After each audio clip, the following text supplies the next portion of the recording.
আসসালামু আলাইকুম। আশা করি সবাই ভালো আছেন। আওয়ার লার্নিং চ্যানেলের পক্ষ থেকে সবাইকে স্বাগত। আজ আমরা পড়ব মহাভারত থেকে কিছু গুরুত্বপূর্ণ প্রশ্ন। চলুন শুরু করা যাক।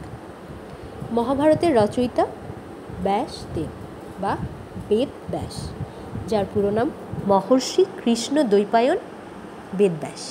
মহাভারতের রচয়িতাকে মহর্ষি কৃষ্ণ দ্বৈপায়ন বেদব্যাস। মহাভারত রচিত হয় কখন? মহাভারত রচিত হয় খ্রিস্টপূর্ব ৩য় শতাব্দীতে। মহাভারত রচিত হয় খ্রিস্টপূর্ব ৩য় শতাব্দীতে। মহাভারত সংস্কৃত ভাষায় রচিত যে খণ্ড সেটা সংখ্যা 18টি। মহাভারত সংস্কৃত ভাষায় রচিত যে খণ্ড সেটির সংখ্যা কতটি? 18টি। মহাভারতের শ্লোক সংখ্যা কতটি? 85,000। মহাভারতের শ্লোক সংখ্যা 85,000। মহাভারতের চরিত্রগুলো কী কী? অভিমন্যু, অর্জুন, কর্ণ, দ্রৌপদী বিশেষ চরিত্র।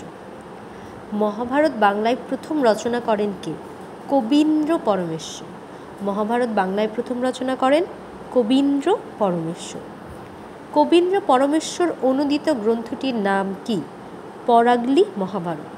কবীন্দ্র পরমেশ্বর অনুদিত গ্রন্থটির নাম হচ্ছে পরাগলি মহাভারত।